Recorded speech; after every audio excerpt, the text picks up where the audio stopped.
We're going to start with the spoon. Now, I have about 3 or 4 really valid instruments and sounds that you can make with a spoon alone. Now, if you take a string and tie the string around the handle of a spoon, any spoon or fork in your kitchen, and this will work for other things that I'll show you. You wrap the string around your index fingers and put the fingers in your ear and bang the spoon up against a counter or something. You hear the biggest church bell in your ear, in your head, that you can imagine. Now, what I tell percussionists is if you wrap the string around a microphone, you get to hear exactly what that sound is like in your head. And by tying multiple spoons or forks around a piece of string, you get almost chordal sounds.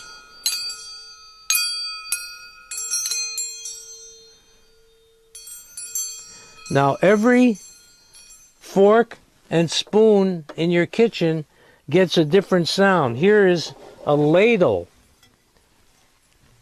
You do the same thing. You tie that string around the handle of the ladle and wrap a little bit of the string around your index fingers and put that in your ear. Oh, that's a wonderful sound.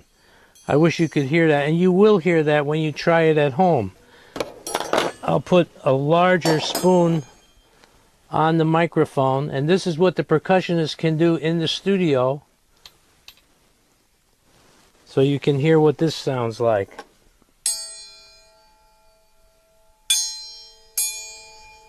That just sounds, you can hear a little bit of it out here, but with a microphone or within your ear, you really hear an interesting, wonderful sound.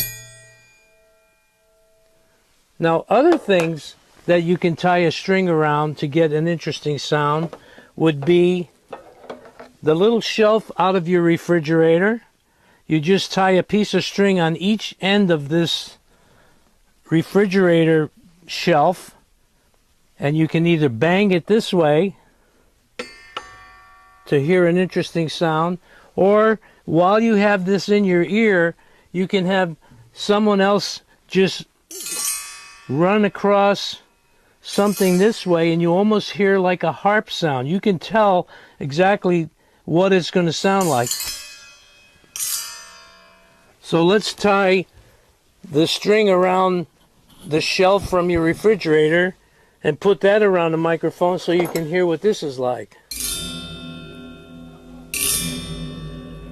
Now, when you hear that, I think you're going to really be surprised how wonderful that sounds. Now, that's a shelf out of your refrigerator. We can also take the grate out of the oven and do the same thing. Put that in your ear and bang that against a counter, or have someone get a pencil or a spoon handle and run across it that way. You hear a wonderful harp sound. I know you're going to be very surprised when you hear how wonderful these sound. Now, there are a couple of other very authentic, interesting sounds that we can make with spoons. One of them is if you put the eating part of the spoon against your cheek and then hit it with the backside of the spoon against the backside of the one that's on your cheek, and opening and closing your mouth changes the pitch. And you actually can play melodies.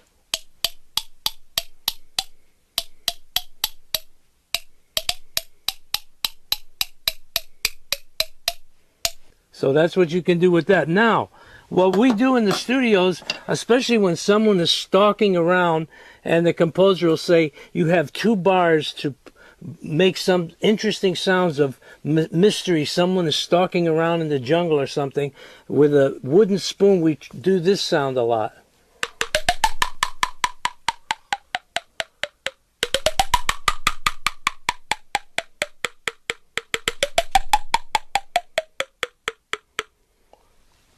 So we've used that a lot in the studio.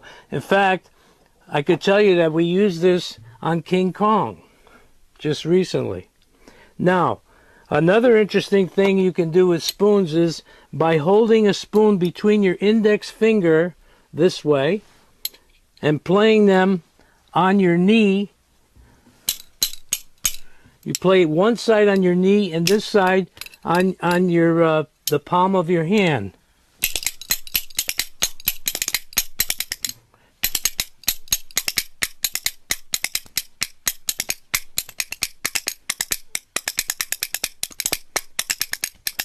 A small child is not able to hold the spoons between his index fingers because his fingers are too small and they don't make a space. They might be too close.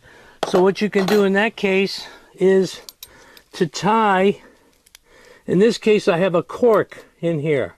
You tie a cork in the center with a little tape around it, and he doesn't have to, or he or she doesn't have to put their finger in the handles of the spoon. They can grab it this way and play.